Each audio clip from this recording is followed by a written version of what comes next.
Hello दोस्तों, आज हम गीक्स फॉर गीक्स का problem of the day minimum x xor a का सॉल्यूशन डिस्कस करेंगे। तो चलते हैं प्रॉब्लम स्टेटमेंट देखते हैं। इस प्रॉब्लम के स्टेटमेंट को यदि आप समझना चाहते हैं तो इस प्रॉब्लम में आपके पास दो इंटीजर ए बी गिवन होगा और एक इंटीजर एक्स कुछ इस तरीके से आपको फाइंड करना है जिसमें नंबर ऑफ सेट बिट का काउंट बाइनरी रिप्रेजेंटेशन में इस बी के बाइनरी रिप्रेजेंटेशन में जितना होगा उतना ही इसमें भी होना चाहिए। और यदि आप x और a के साथ जोड़ लेते हैं तो जो वैल्यू आएगा वो मिनिमम जितना पॉसिबल है उसे मिनिमाइज करना है। जैसे इस बातों को एग्जांपल फर्स्ट से देखें तो यहाँ पर आप देख सकते हैं तो इंटीजर कुछ इस तरीके से गिवन है। अब यदि हम 5 के बाइनरी रिप्रेजेंटेशन को देखें तो इसमें नंबर ऑफ सेट बिट का काउंट 2 है और इस ए की बात करें तो इस ए में भी नंबर ऑफ सेट बिट का काउंट 2 ही है। अब यदि हम एक्स को यदि यहाँ पर 3 सेलेक्ट कर ले तो एक्स जो और ए का वैल्यू 0 हो जाएगा जो कि सबसे मिनिमम है और इसमें नंबर ऑफ सेट बिट का काउंट 2 ही होगा जो कि इस बी के इक्वल होगा। तो यहाँ पर इसीलिए 3 आउटपुट किया गया है। अब यदि इस प्रॉब्लम के कंस्ट्रेंट को देखें तो यहाँ पर नंबर का मैक्सिमम रेंज 10⁹ हो सकता है और इसे हमें कुछ इस कम्प्लेक्सिटी में सॉल्व करना है।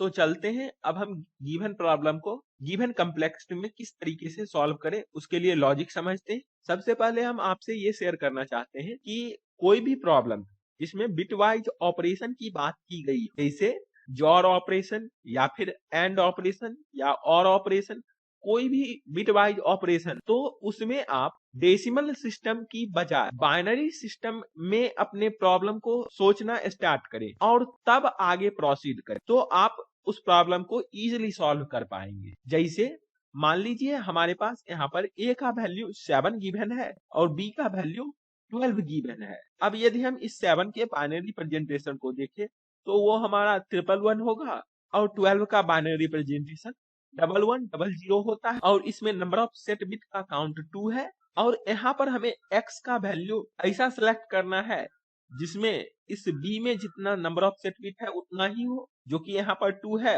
तो इस x में भी नंबर ऑफ सेट बिट का काउंट 2 ही हो और a के साथ जोड़ लेने के बाद जो वैल्यू आएगा वो सबसे मिनिमम कितना हो सके वो हमें मिनिमाइज करना है। उसके लिए यदि अब हम जोड़ की प्रॉपर्टी को देखें तो आप देख सकते हैं जब दो चीजें इक्वल होती है तो उस टाइम जोड़ का वैल्यू 0 आता है मतलब सबसे मिनिमम आता है और दो चीजें जब डिफरेंट होती है तब जोड़ का वैल्यू मैक्सिमम होता है जो कि 1 है और इस केस में हमें सबसे मिनिमाइज करना है जोड़ का वैल्यू। तो यदि हम x को a के इक्वल ही सिलेक्ट कर ले तब हमारा x जोड़ a का वैल्यू 0 ही होगा क्योंकि दोनों चीजें इक्वल हो जाती है उस केस में। और इस केस के लिए a हमारा 7 है जो कि बाइनरी रिप्रेजेंटेशन में 111 होगा और x का वैल्यू हमने 7 सेलेक्ट कर लिया है जो कि 111 ही होगा और इसका जोड़ का वैल्यू 0 होगा। लेकिन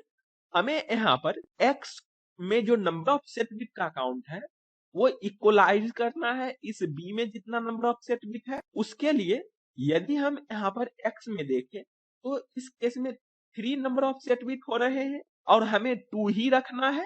तो इसके लिए हमें यहाँ पर इस x में कोई ऐसे एक सेट बिट को अनसेट करना होगा जिससे नंबर ऑफ सेट बिट का काउंट 2 हो जाएगा और यहाँ पर वैसे बिट को अनसेट करेंगे जिससे हमारा ये जो वैल्यू है ये मिनिमम ही रहे। उसके लिए यदि आप यहाँ पर ऑब्जर्व करें इस पोजीशन को तो जितना ज्यादा 1 होगा मतलब सेट बिट होगा इसमें लेफ्ट मोस्ट साइड में उतना ज्यादा इस नंबर का वैल्यू होगा। तो हम चाहेंगे कि सेट बिट जब भी हो और जो भी प्रेजेंट हो इस डॉट वैल्यू में तो वो सबसे राइट मोस्ट में प्रेजेंट हो। इसके लिए यदि हम इस x में राइट मोस्ट से वैसे सेट बिट को अनसेट करें जिससे हमारा ये a और x में डिफरेंट बिट होगा और वैल्यू 1 हो जाएगी और वो इस जॉर्ड वैल्यू में राइट मोस्ट में प्रेजेंट होंगे और उसके लिए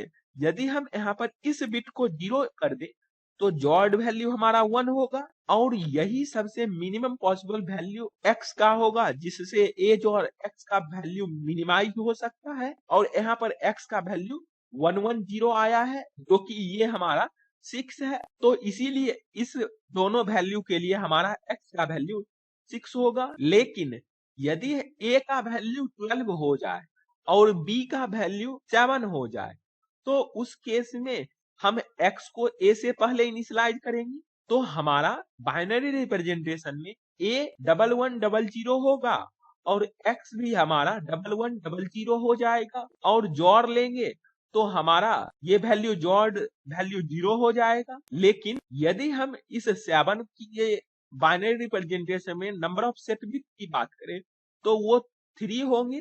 तो यहाँ पर हमें इस x में जो नंबर ऑफ सेट बिट है ये 2 ही है। तो इसमें एक ऐसा अनसेट बिट जिसे हमें सेट करना होगा और ये हमें मिनिमाइज ही करना है। तो सिमिलर वेज में वैसे अनसेट बिट को सेट करेंगे जो कि राइट में प्रेजेंट हो इस x के, जिससे हमारा इस जॉर्ड वैल्यू में जो सेट बिट आएंगे वो सबसे राइट में ही पहले आएंगे और उससे ही हमारा वैल्यू मिनिमाइज होगा।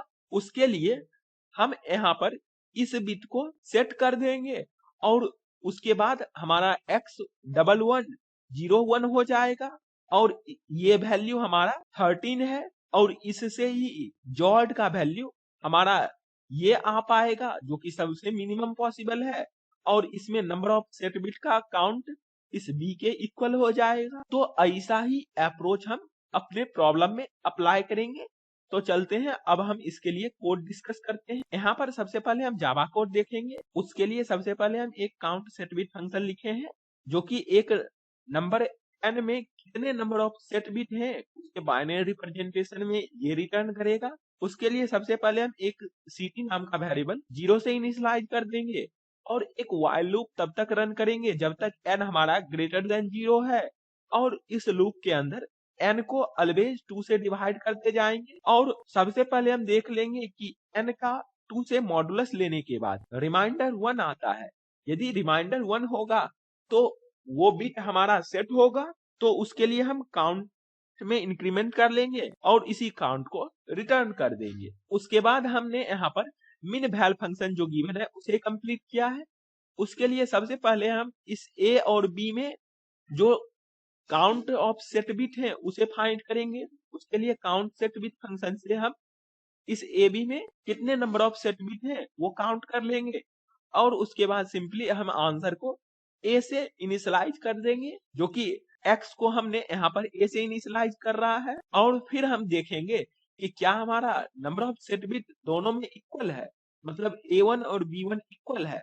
उस केस में तो हमें कुछ करना ही नहीं है आंसर में। लेकिन यदि a1 लेस देन b1 है तो उस केस में हमें जो a होगा उसके राइट टू लेफ्ट इटरेट करेंगे बाइनरी रिप्रेजेंटेशन में और जिस जिस पोजीशन पर अनसेट बिट होगा उसे सेट कर देंगे, जिससे हमारा a1 में इंक्रीमेंट होगा नंबर ऑफ सेट बिट का काउंट। उसके लिए सिंपली हम एक while लूप रन करेंगे और जब तक a1 not equal to b1 होता है तब तक ये लूप रन करेगा और इस लूप के अंदर हम a को ऑलवेज डिवाइड करते जाएंगे 2 से और एक idx वेरिएबल सबसे पहले 0 से इनिशियलाइज किए हैं और उसे इंक्रीमेंट करते जाएंगे, जिससे हम किस पोजीशन का बिट चेक कर रहे हैं वो ये idx स्टोर करेगा।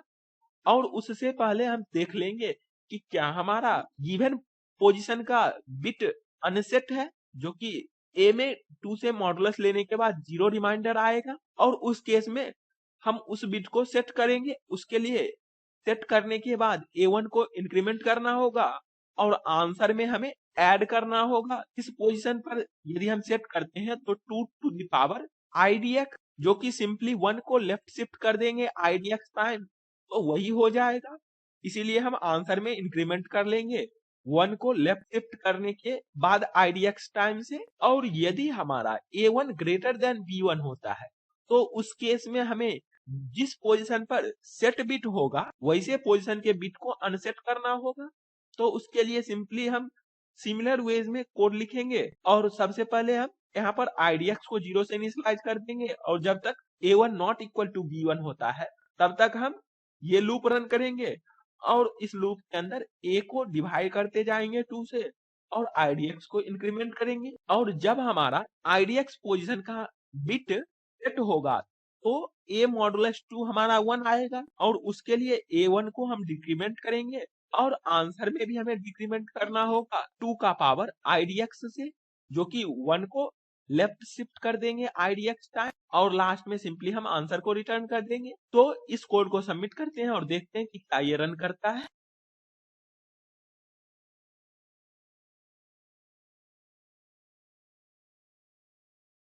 तो यहाँ पर देख सकते हैं हमारा कोड रन किया और टोटल टेस्ट केस पास किया। अब यदि हम सिमिलर वेज में C++ कोड को देखें तो यहाँ पर भी हमने सबसे पहले count set bit function create किया है जो कि सिमिलर वेज में वर्क परफॉर्म करेगा और फिर हम इस मिन वैल फंक्शन को लिखा है जो कि सिमिलर वेज में हमने लिखा है और सिमिलर वेज का कोड भी है जो कि यहाँ पर आप देख सकते हैं। तो इस कोड को भी सबमिट करते हैं इस लैंग्वेज में और देखते हैं कि क्या ये रन करता है।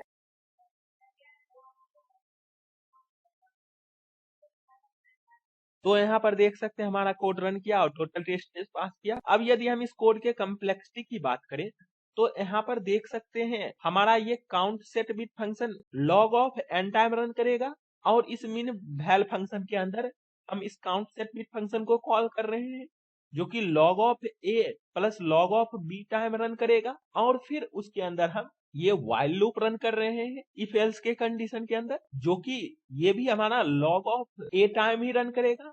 तो हमारा ओवरऑल कम्प्लेक्सिटी टाइम का 2 times log of A plus log of B होगा जो कि हम सिंपली लॉग ऑफ ए या फिर बी भी रख सकते हैं। इसमें से जो मैक्सिमम वैल्यू होगा उसके वैल्यू का टाइम कम्प्लेक्सिटी होगा। और स्पेस की बात करें तो यहाँ पर देख सकते हैं हमने ये 3 वेरिएबल भी स्टोर किया है तो स्पेस कम्प्लेक्सिटी हमारा कांस्टेंट रहा।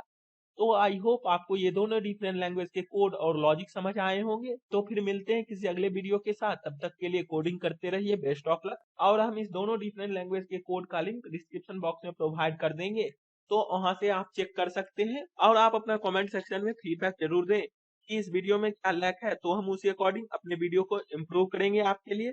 Thank you for watching this.